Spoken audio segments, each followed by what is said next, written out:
On this episode of Liberty Curious, I sat down with Michael Munger, economist and professor of political economy at Duke University, to discuss the classical liberal diaspora, the Remnant, the Libertarians, and the classical liberals, whose message about liberty and limited government gets lost in a sea of tribal left versus right politics. A friend of mine who's a leftist came into my office and shut the door and said, I was reading the Federalist Papers. There's some good shit in there.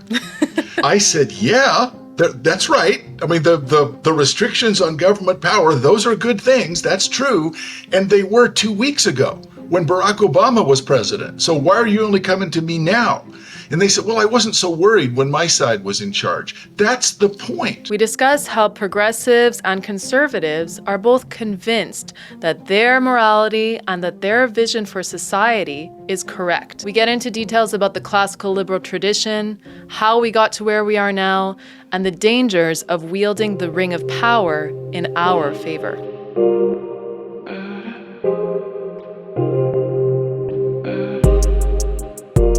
The reason that liberalism exists is, in my view, it was an answer to the constant religious and racial wars of Europe over 500 years. And so it's a kind of second best solution. Liberalism was, as advanced by John Locke and others, liberalism was a solution to the problem of people constantly killing each other if they could get control of the means of exercising coercion. So the frustrating thing about liberalism is that it is putting the power to control the means of coercion beyond the ability of the government to exercise it. And many times, if you're in control of the government, if your team is in control of the government, you think we could do such good with this. So it's something like the ring of power that, in the Lord of the Rings, the seductive power of having the ring and being able to use that force of coercion for good, we have to somehow suppress that. So liberalism requires the ability to forbear using powers that you actually might use because you recognize your worst enemy is likely to be able to use the same power against you after the next election. Right. That makes a lot of sense. But so this is something that comes kind of born out of the Enlightenment. And then we have liberalism now. Fast forward a few hundred years and we get to the point where now liberal has become this kind of slur.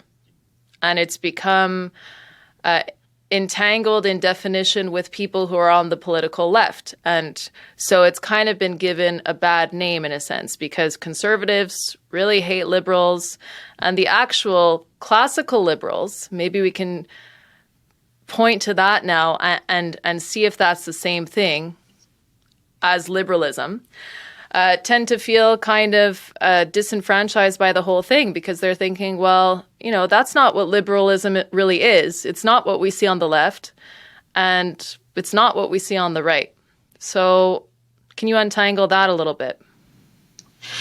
In most of the world, liberalism has the same meaning that it always did. But you're quite right that in the United States and to some extent in Canada, liberal has come to mean the left. And I think the reason for that is that beginning in the late 19th century and for much of the early part of the 20th century, there was a movement called Progressivism. And Progressivism wanted to use science to make the human race progress. And the particular kind of science that they advocated for at first was kind of unsavory. Eugenics. The early progressives were all strong eugenicists, and they wanted to use selective breeding to improve the human race. So it's actually pretty terrifying. But progressives, to be fair, progressives since 1933 or so have mostly said the job of government should be to improve the lives of those who are least well off because they're caught in a web of gigantic powers that are beyond their capacity to resist. So corporations, large institutions, individuals are not able to act as equals in the face of those gigantic powers. And so we're going to have the state put a thumb on the scale to balance powers in favor of the masses. Now, progressivism is not really consistent with liberalism. So it's odd that that's what many people who are progressives, who should be called progressives now, would call themselves liberals, because they're not so concerned about rule of law. They're not so concerned about equality before the law in terms of opportunity. What they're worried about is equality of outcome, which means that they would like to redistribute income and wealth, and in some cases power, in order to get a purely equal society. The problem is that the liberalism would say equality before the law means we get all treated the same by the state. To achieve equality of outcome, the state has to treat us unequally, handicapping those who are most able, who produce the most value, who have the most ability, the most energy for whatever reason. And it is Orwellian to call that sort of enforced redistribution to get an equality of outcome. To call that liberalism is just mistaken, but it is what the word has come to mean in the United States, at least. So classical liberals are those who try to separate themselves from progressivism and from left liberalism, saying that their commitment is to minimal government and the rule of law. And so there aren't that many classical liberals, but it is pretty clear, I think, what the meaning of classical liberalism is. It is a harking back to the older meaning of liberalism. Okay, that's great. And that's pretty consistent with what I've been reading things like The Road to Serfdom by Friedrich Hayek. And I'm just going to pull up a quote here, which I think highlights that in a way. He says, "It is true, of course, that in Germany before 1933 and in Italy before 1922, communists and Nazis or fascists clashed more frequently with each other than with other parties. They competed for the support of the same type of mind and reserved for each other the hatred of the heretic, but their practice showed how closely they are related. To both the real enemy, the man with whom they had nothing in common and whom they could not hope to convince, is the liberal of the old type." So what you're describing here is the liberal of the old type. And hence classical. That's exactly right. Okay. And so then you talk then about now how there is this classical liberal diaspora. So what is a diaspora? Well, a diaspora is a being scattered, or tribes living in basically exile. And so the first diaspora that was described in the Hebrew Bible was the scattering of the tribes of Israel. We now use diaspora to describe the casting around the world involuntarily of the enslaved people from Africa. The diaspora now has come to describe a number of involuntary scattering of groups. My question about the classical liberal diaspora is that it seems to me that classical liberals, many of them found, in the United States at least, many of them found a home in the Republican Party. And there was for a long time, there was a coalition, at least, even if it was fraught. And there were often tensions within that coalition. But now both conservatives and leftists have little use for classical liberals. And so the tribes of classical liberalism are scattered. Right. So that kind of reflects back to that Hayek quote where it was that one kind of mind that is very different that doesn't have anything to do with the two other groups. And one way of looking at it too, I think, is that, American politics have become very tribal, and America is not alone in that. But there tends to be this kind of dichotomy and this way of looking at things, like there are the liberals, the progressives, and there are the conservatives, and these two are warring with each other. And they're thinking, well, we have to have the ring of power, as you alluded to earlier, in order to enforce our views on the other side, and vice versa. But then there's this third group that is scattered, as you're saying, and that is the classical liberals, who really think, leave everybody be and let everybody live their lives as long as they don't act in violence or in fraud against somebody else, they should be allowed to do what they want, even if I don't like it. If they're adults, they should be allowed to do what they want. And so what you're saying here too then, Michael, is that in the past, and I believe you're referring to in the 70s, 80s, and 90s, you had this kind of coalition between those classical liberals and the conservatives because they had certain things in common.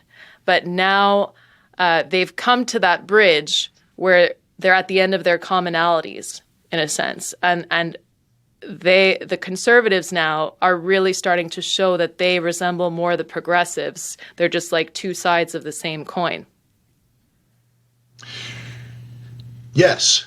It seemed to me that in the late 70s, there was broad disaffection with what was seen as sort of inert, ineffective government. So the first big movement in the direction of classical liberalism in the United States, surprisingly, was under Jimmy Carter, who implemented programs of deregulation on airlines, rail travel.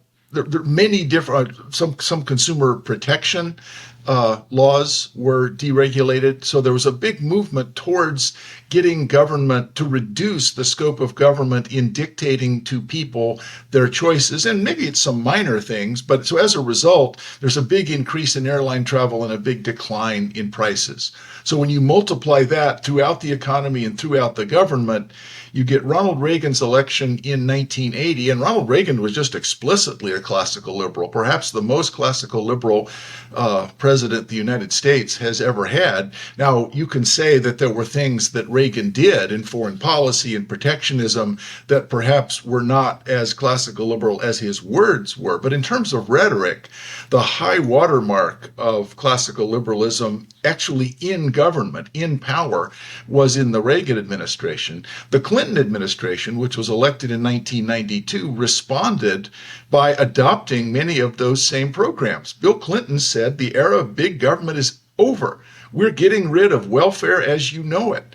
And so classical liberalism is the claim that if the government backs off from regulating the private, non-harmful actions of individuals, the individuals will create new emergent structures of cooperation. We'll see private associations, we'll see new firms, new products, and all of that activity will increase the prosperity and the connectedness, the social connectedness of citizens of the United States. And so from 1980, maybe 1978, through about 1996, towards the end of the second Clinton administration, was the high watermark of classical liberalism joined with a kind of conservatism.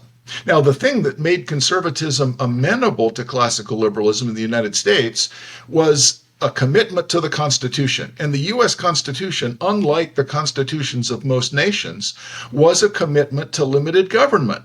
So if you look at the French Constitution, it says that the right of freedom to speech, no one will be disquieted on account of their speech, provided that their speech is not against the law. That's not actually a protection. The U.S. First Amendment says that Congress will make no law regarding, and then 5 different freedoms. So the American Constitution and the Bill of Rights in particular are a classical liberal document. They explicitly limit the government. To the extent that conservatives were dedicated to preserving the Constitution, there was a natural symbiosis between American conservatism of the Reagan and even Clinton kind and classical liberalism.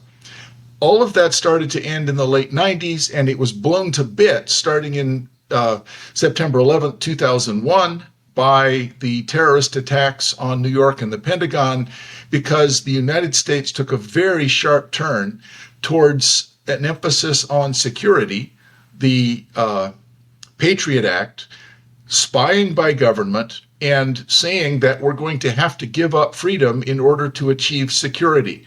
And ever since then, there has been a widening gulf, first on security matters, and lately with a kind of economic populism in the mid and later 2010s, we have moved towards an emphasis on the need for government to engage in populist economic policy that looks just like progressivism. And in fact, Tucker Carlson, the conservative, once conservative commentator, has praised Bernie Sanders and Elizabeth Warren. And so you have pretty extreme progressives that are saying government should act much more aggressively in the economy to direct industrial policy. And you have conservatives saying, yes, that's exactly right. Wow. Okay. So what I'd like to know, before we get into kind of more of the differences of the classical liberals and what you're starting to talk about here, is I think about politics as people voting for the ones that they want to represent them. Like the politicians represent the times. They represent the sentiment, the thoughts of the people, the tendencies. And I was born in the late 80s. So the whole Reagan era is something that I don't remember firsthand.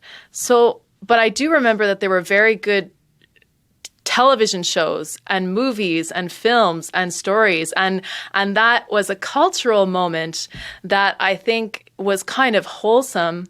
And there were coming of age stories, and it was kind of a good time, and nowadays people have nostalgia for that era.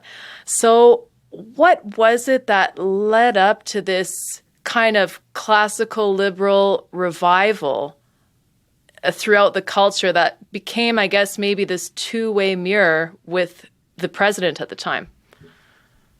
Well, I think that's exactly the right question to ask. And the way that you've put it is also, it leads us towards a fundamental insight.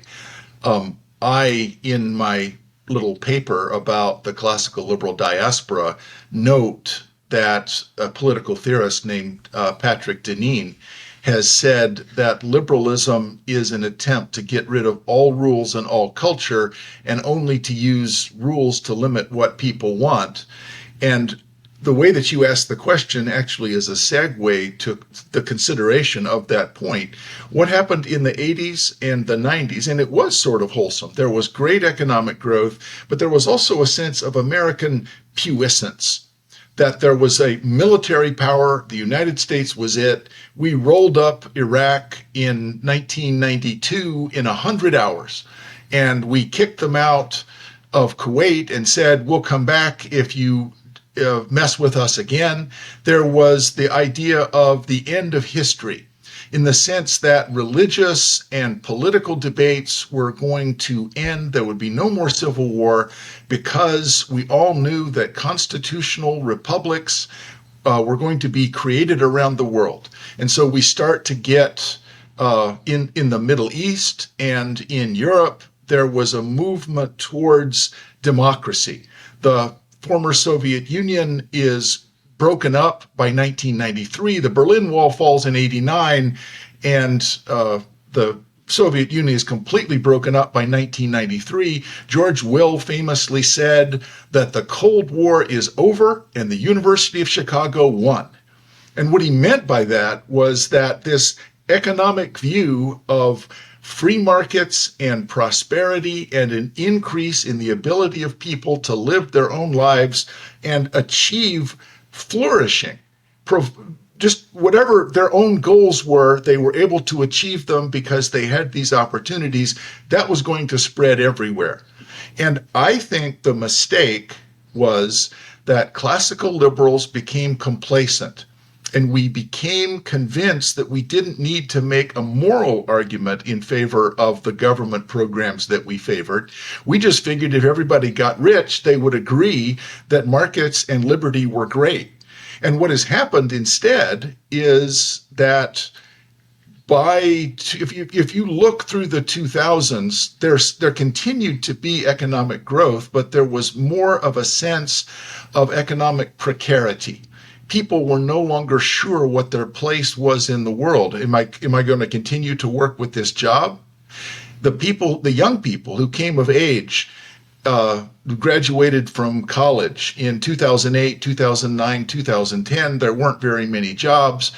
since the only promise that was being made by classical liberals and conservatives is, if you vote for us, you will have prosperity. Not that you'll be morally satisfied, not that you'll be part of a church or a community association, but you'll have enough money to live and you'll be happy. And then it didn't deliver on that promise. People started to look somewhere else. So I worry that classical liberals have sort of bought the economistic line that all we have to do is have markets. We told the former Soviet Union this. We told Russia this, and it didn't happen. So Russia's move back towards authoritarianism and Russian Orthodox religion is partly a consequence of the broken promises of what they saw as a move to markets. And many places, markets are not what happens if there is no government. You have to have a set of institutions to reduce the transactions cost of trustworthy exchange. If you don't have a finance system, you don't have an independent court system, capitalism can't flourish. So I think the complacency of classical liberals is what gives some credence to the claim of Patrick Deneen and others that liberalism has failed. And that was the title of his book, Liberalism Has Failed. Okay, well, that's great, Michael. Thank you for that information. That helps me to put some of the pieces together. These are questions I have wondered about for a long time. And in there, though, there's something that I want to bring up to you and bounce off of you.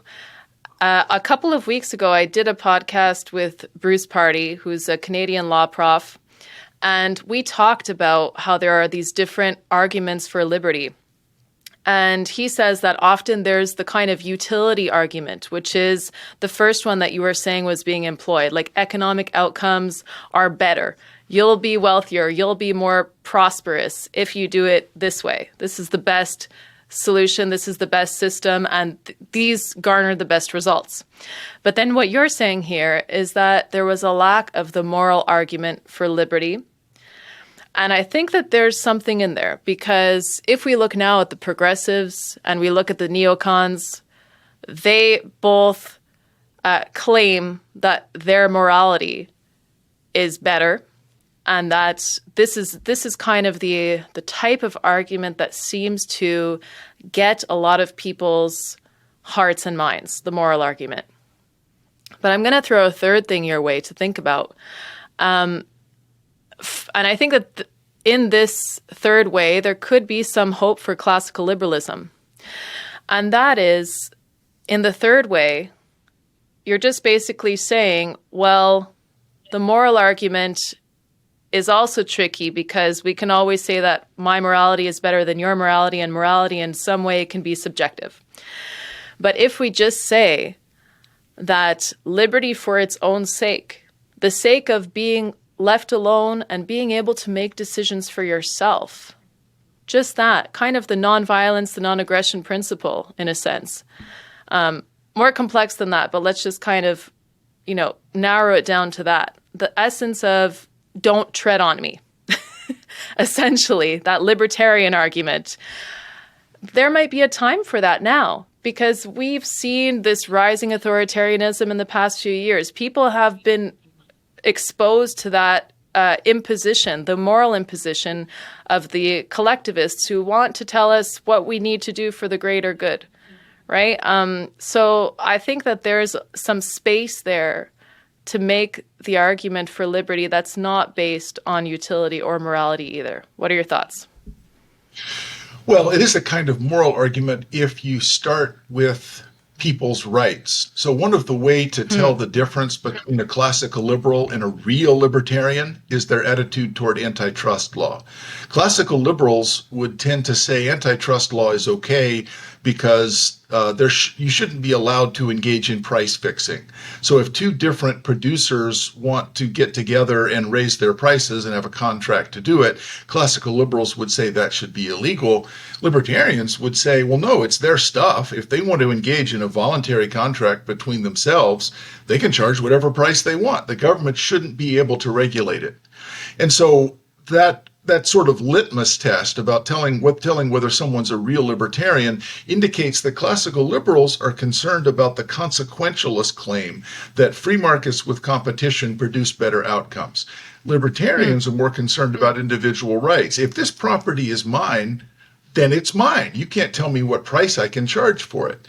And so I think that's something that classical liberals and libertarians have been fussing with each other about.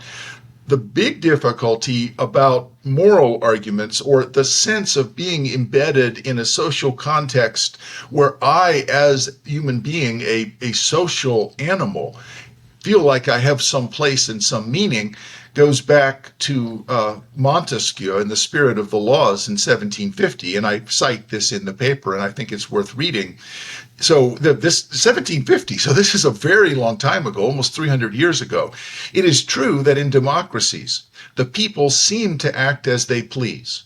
But political liberty does not consist in an unlimited freedom.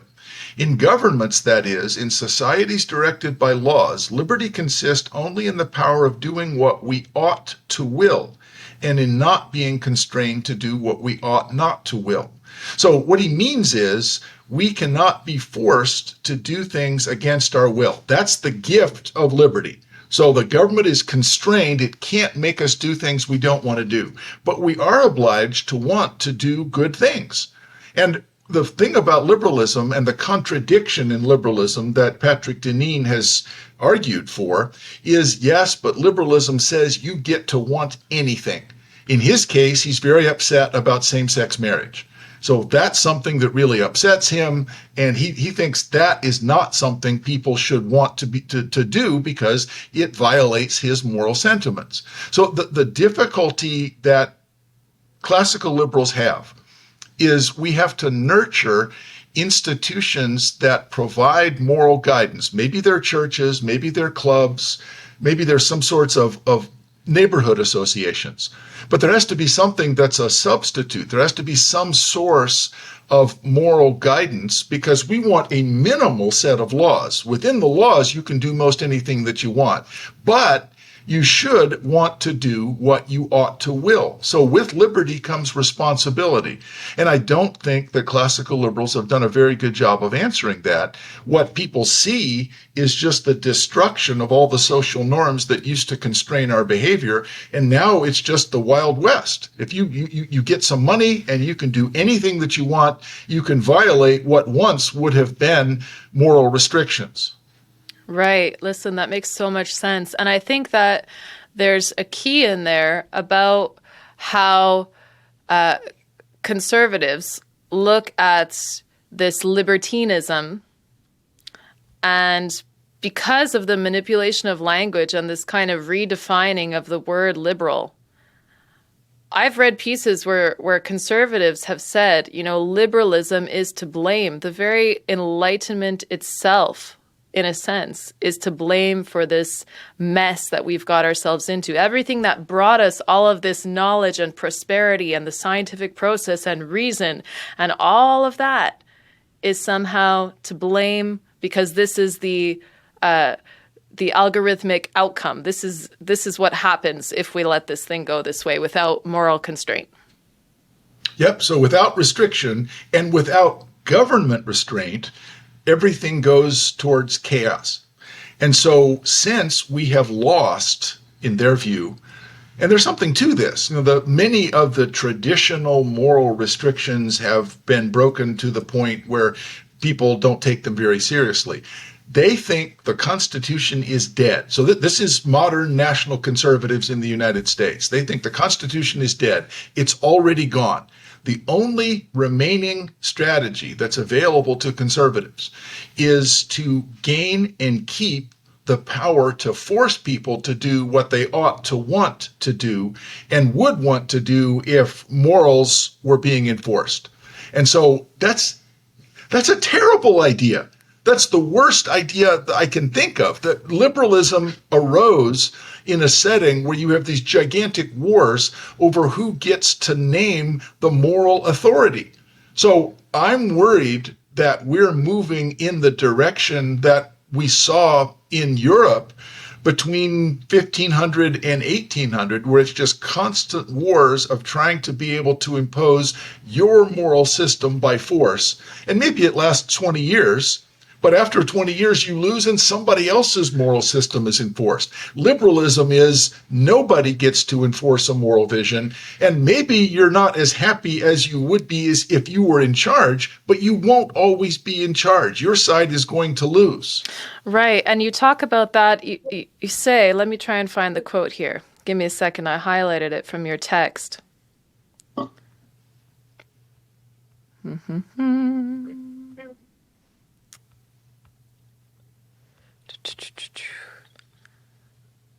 My own claim is that the argument for limited government can be stated simply: never build a sword so powerful that you don't want to see it wielded by your worst enemy after the next election, because it will be, and much sooner than you think. So why is it then? Why is it that progressives who are, they seem to have a lot of hold right now, but, there is a rising conservative power, neoconservative power on the rise. Why is it that you think that they think it's okay to do this kind of thing? Like, why don't they prioritize liberty? Why do they prioritize their own idea of virtue and morality? Both sides think the other side is not going to play by the rules. So I think I mentioned in the paper also November 10th, 2016, so a couple of days after the election of Donald Trump had become clear, a friend of mine who's a leftist, who's at the public policy school, came into my office and shut the door and said, I was reading the Federalist Papers. There's some good shit in there. And I said, yeah, that's right. I mean, the restrictions on government power, those are good things. That's true. And they were 2 weeks ago when Barack Obama was president. So why are you only coming to me now? And they said, well, I wasn't so worried when my side was in charge. That's the point. If you concentrate power in the person of the president, so if you strip away at the constitutional separation of powers and concentrate power in the hands of the president, and then you're just so surprised, gosh, the other side won. Can they do that? Are they allowed? Yes, they are allowed to do that. That's the way democracies work. So what you have to do is not concentrate power in government institutions in the first place. But that's very frustrating because you could do so much good work if you could just exercise the ring of power. So I both sides seem, because during the Trump administration, the right was concentrating power in the person of the president, exercising legislative power basically through executive orders. And then, of course, as soon as Biden became president, they're saying, well, Federalist Papers, there's some good stuff in there. Yes, but the problem is that has to be true independent of who's president. Your evaluation of limited government cannot be contingent on your boy being in power. So that's a really great point, and I love that story. I thought that was funny when you wrote it out, and even better when you say it out loud. So, so what I'd like to zone in on here, though, is the Federalist Papers, the Constitution, the foundation of the United States of America. Okay, why did it work so well in the beginning? Was it based on the classical liberal tradition? Was it based on a blend, a kind of the fusionism of more conservative moral values and classical liberal values in terms of how we should apply the law to this whole experiment? I mean, what are your thoughts on the founding, why it works so well, and now why it's crumbling? I think the mystery is why it took so long to crumble. There's two important facts. One is the United States was born in a difficult war separating itself from an extremely autocratic power. And they wanted to try then to resist the temptation to create a new autocratic power, because it's not that different. If one happens to be an English king and the other is an American king, like causes are going to produce like results. So they wanted to decentralize the power. The other is that the American experience was primarily people who were so pissed off about government they left their traditional homeland, which is not easy. So people in England, in Germany, in Sweden, in Italy, in France, all of the European countries, the people who left were not a random sample of the population. They were the people that were poor, oppressed, and were skeptical of centralized power. They moved to a continent which was enormous. And if a state or city was autocratic and tried to exercise power over you, you just got up and left, which meant that the ability of people to move to the frontier, and the frontier was enormous. The frontier was, for a century, the frontier was enormous. People had an exit option. So they'd already exited once. And if a state or local government was too autocratic, they would just leave again.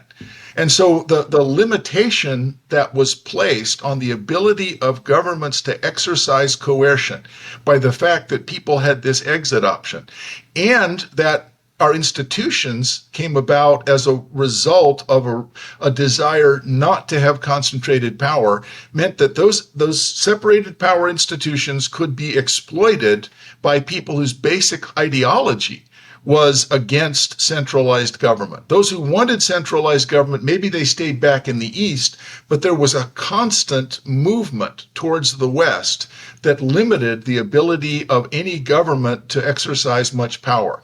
Now, that worked for a long enough time that it became ingrained into American culture. It wasn't just the exit option, it was the way we thought about things. Many people in government, many people in the Supreme Court just thought there should be limitations on what government can do. That started to change with the rise of progressives in the late 19th and early 20th century, and it was completely broken apart in the early 30s by the Roosevelt administration and the basically fascist impulses of the New Deal. Many New Deal theorists were openly admiring of the Mussolini administration in Italy, its ability to get so many things done, so much public work, so much employment. So the problem with progressivism was that it was actually modeled on a kind of soft fascism. And you can understand why, because it seemed like Italy was able to accomplish things. The US was not, because it was hamstrung by separation of powers and a Supreme Court that wanted to enforce the right of freedom of contract that was guaranteed by the 14th Amendment. All of those things were blown up between 1933 and 1936. That makes a lot of sense. And I recall speaking with Phil Magnus about this and others as well, about how during that time, there was also an infiltration of academia in America with European ideas, specifically German ideas. And Hayek, again, wrote about this in The Road to Serfdom, how there was this change from the idea that, liberalism was a good thing and that free markets and laissez-faire capitalism was good, to this idea that we had to find this kind of middle way at best. Then there was like fascism further down the spectrum, or socialism further down the spectrum. But the idea was that we have to manage the economy, we have to manage social life, there needs to be consensus. It was the kind of social engineering and the economic engineering that started to have, I guess, an infection, this kind of infectious nature of these kinds of ideas that spread throughout Europe. We saw both of the world wars, I think, happen in large part because of those ideas. And then ironically, they came to America, the very same place where people a few centuries ago had fled, that kind of centralized power and this idea that you could control everything from the top down without, separation of powers and without that kind of limit on the exercise of power. And then they kind of brought it back to America. And maybe that's where things started to go wrong.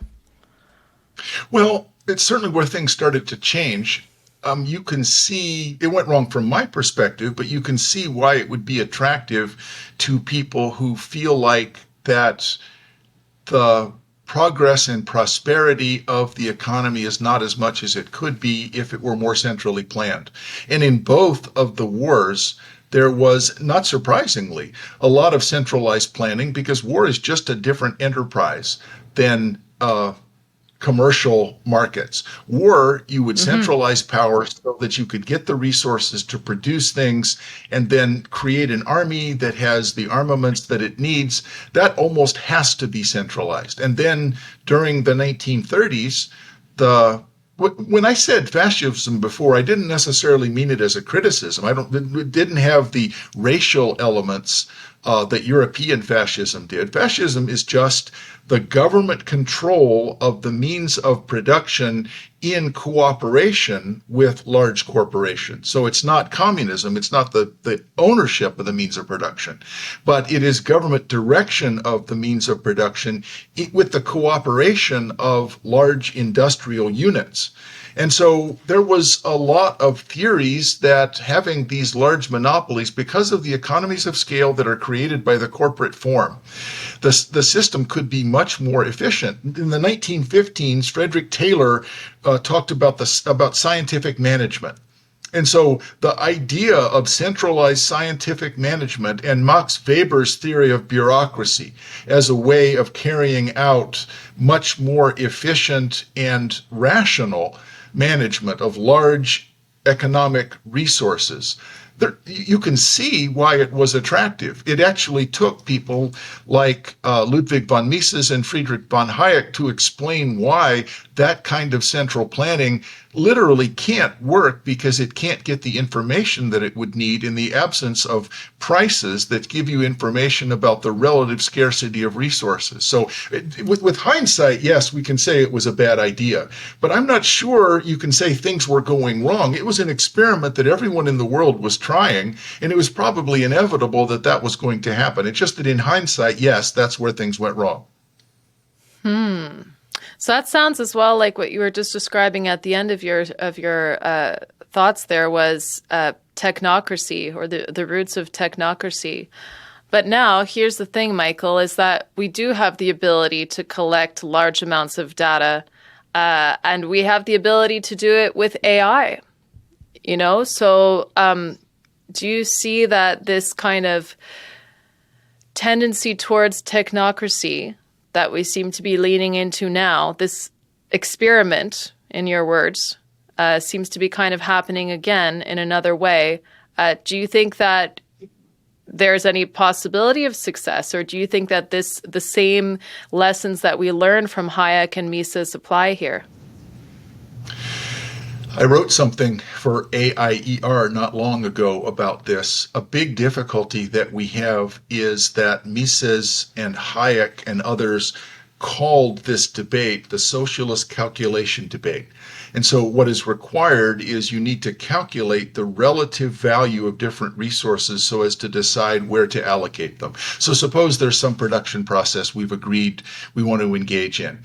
One way of making it, let's call it a widget. One way of making the widget takes 10 pounds of iron. The other takes 1 ounce of gold. Which one uses less resources? Well, we could have a database that tells us the location and amount of all the available iron and the location and amount of all the available gold and all the other resources. So we could have a database that has all the information about resources. What we don't know is prices. Prices emerge as a product of the bargaining over subjective values that people engage in buying and selling. I have plans and purposes, you have plans and purposes. Prices adjust dynamically as a result of us engaging in commercial activity. It's not an input, it's an output of commercial activity. If you take the commercial activity away, it doesn't matter how much computing power you have, you cannot calculate relative prices. So I have claimed that it would have been better. I looked up the German word that Mises used, and it could be translated as calculation, but it's probably better translated as generation. What needs to happen is you have to have a system that generates the information, which is completely different. The generation of prices is what is required in a large decentralized system. I am afraid, though, that your question hits on something important. We are going to have to relearn that lesson in long, dreary decades, because we believe that, well, we've got all this new computing power and this is a calculation problem. It's not. The information is generated as a result of commercial activity, and there is literally no substitute for that. It's impossible. It's not difficult for a planning system to mimic those results. So this actually is a good segue to come back towards not your article, but your summary of your talk that you gave on the classical liberal diaspora. And that is because you talk about a couple of different kinds of liberals here. And the one specifically that came to mind now was that of the remnant, as in Isaiah's Job remnant. And some of the people listening to this, probably many will know what it is. I'll link it in the show notes so that people can go read it for themselves.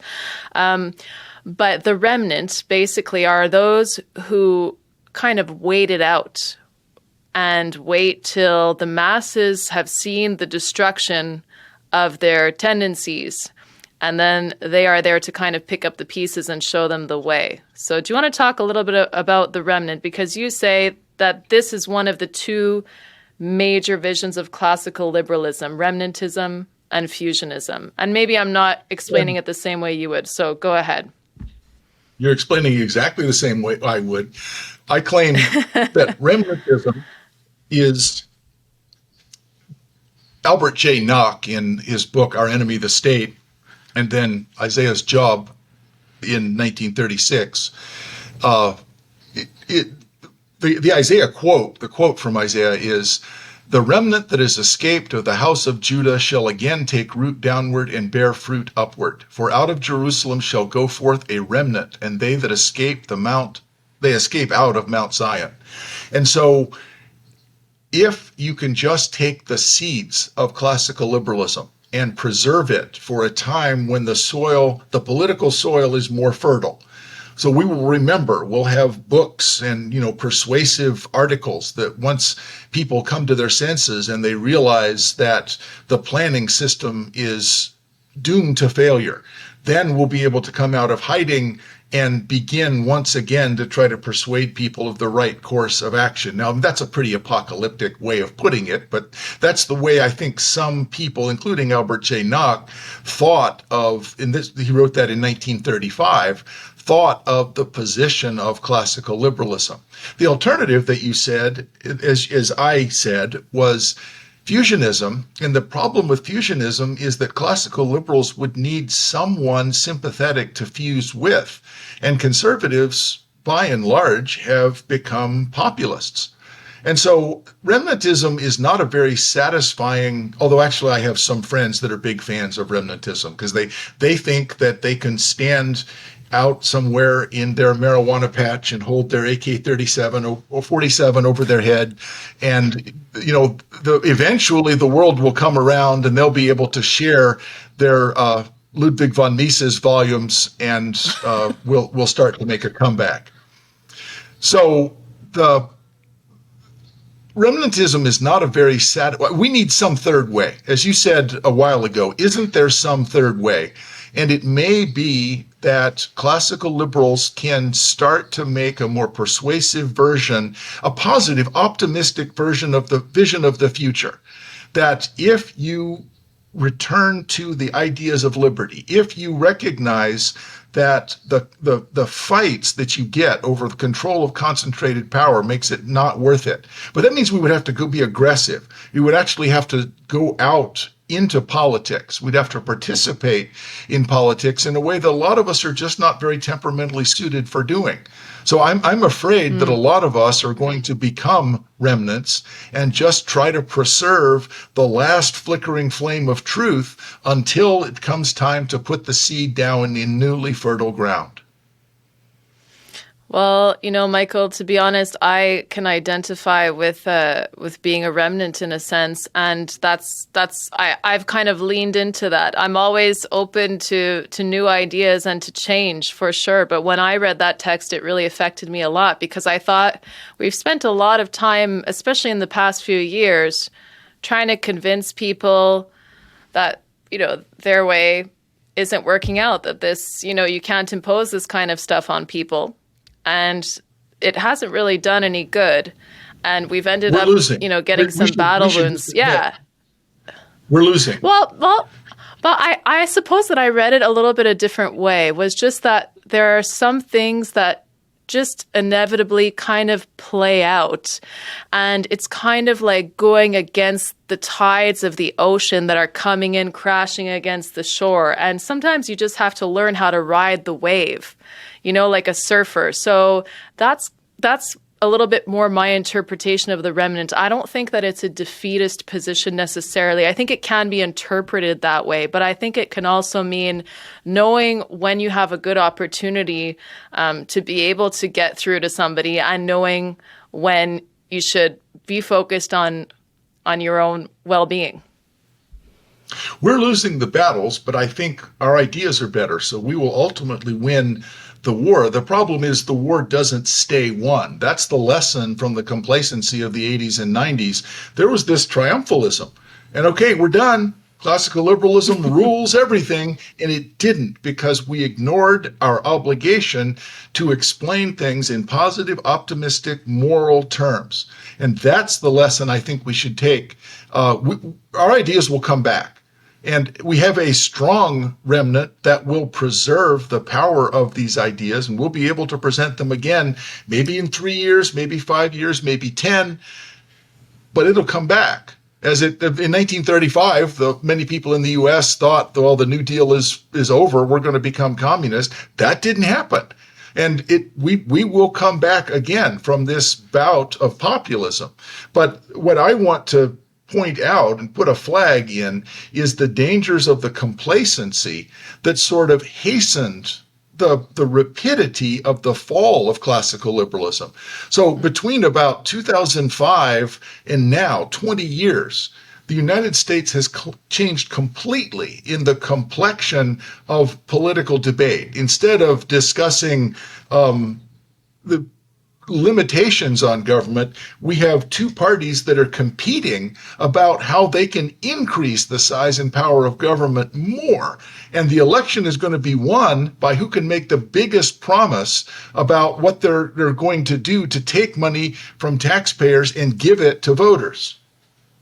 Yeah, I actually saw a video of JFK the other day, and listen, I'm sympathetic with a lot of his views in the sense, but it's like the big government is the default position. And he did this video talking about how he was going to help people buy houses, and Uncle Sam was going to lend them money at low interest rates to be able to buy houses. And I just did a podcast last week with Paul Muller at AIER about the 2008 financial crisis, talking about how the Clinton administration had done a similar thing, and that had actually set up some of the conditions for the collapse down the road. And so I think it's just tough to be in that spot where big government is the default.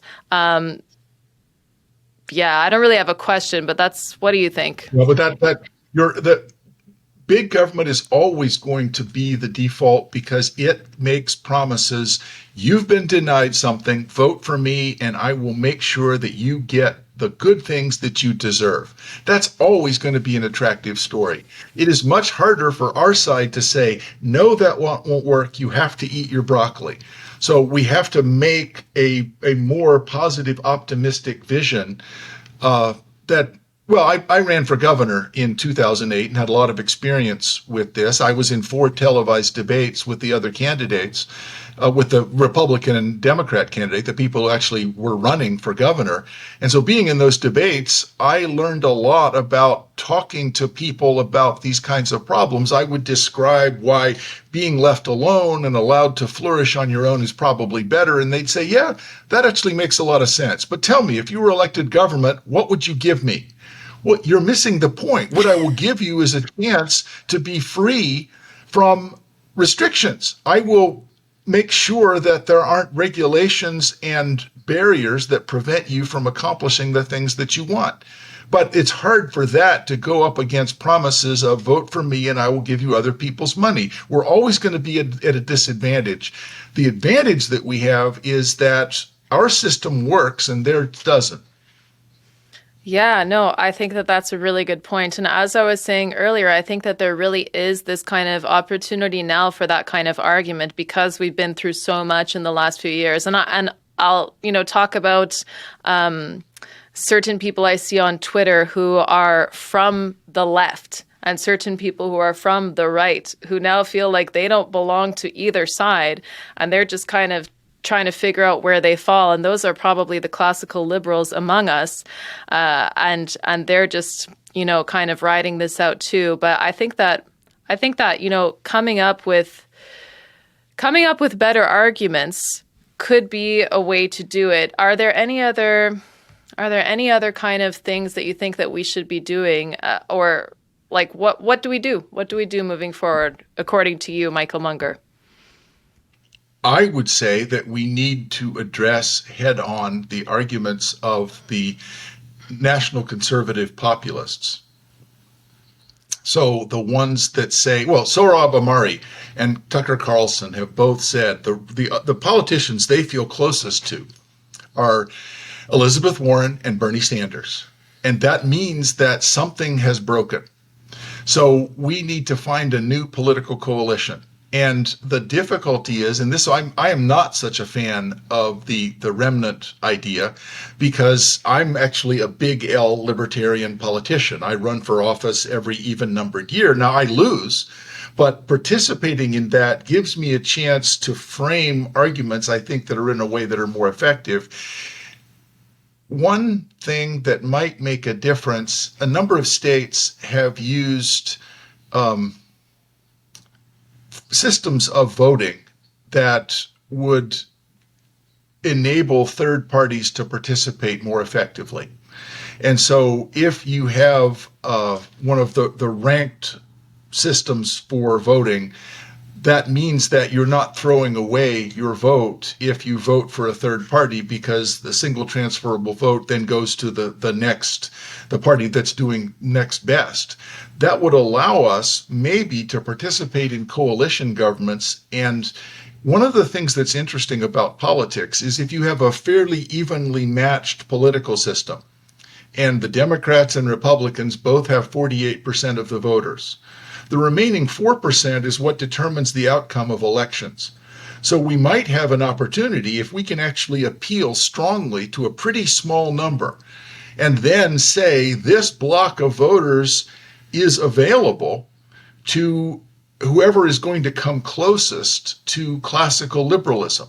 Now, the difficulty with that, and this is something that you yourself might be sympathetic to, the difficulty is that means that you're selling out. You're actually going to say we're going to vote the lesser of two evils. And if you vote the lesser of two evils, you're voting for evil. And so seeing yourself as the block that decides the outcome of elections is at best a marginal improvement. But as it stands, the big L Libertarian Party has a real uphill climb because not very many people are persuaded by the more extreme sort of libertarian arguments. Now, I think if I could talk to everyone in the country for 10 minutes, I could persuade like thousands, not millions, but I could persuade thousands that this actually is sensible. So those things tend not to operate very well at scale. And so we have parties at bars and have a couple of beers and congratulate ourselves about how this small remnant actually knows the truth and most people don't. So a lot of us are frustrated with that sort of complacency. We're going to have to participate in some sort of mass political movement or just pull back and take the remnant strategy. I don't think there's an alternative to those two things. Well, listen, we've covered a lot of ground. I really enjoyed having you here. You do a lot of podcasts, a lot of talks. You're very active. And so I suggest people go watch your stuff, go read your stuff at AIER.org and elsewhere. They can follow you on Twitter as well. And Any last thoughts that you would like to leave us with on the classical liberal diaspora? Well, I am basically optimistic, and I do think if people are looking for something that they could try to work on in the short run, it is to try to get ranked choice voting in their city, in their county, in their state. Because ranked choice voting is a way of getting participation in politics that will open it up. Now, a lot of people from the two state-sponsored parties are opposed to it, but a lot of voters, we need some successes. It would be nice for us to go for something and actually to achieve it. And ranked choice voting, I think, is something that is within our grasp because it's not a partisan issue. Many of the people that vote D or R in the United States are actually not fans of the D and R. And most people, if you ask, they would say, yes, I wish there could be a third party. Well, ranked choice voting is a way of at least beginning to have a third party that actually would have a chance of at least participating in influencing the debate. Cool. Well, I really appreciate your time, Michael. Thank you so much, and hope to have you back on Liberty Curious soon. Thanks so much. It was great to be on.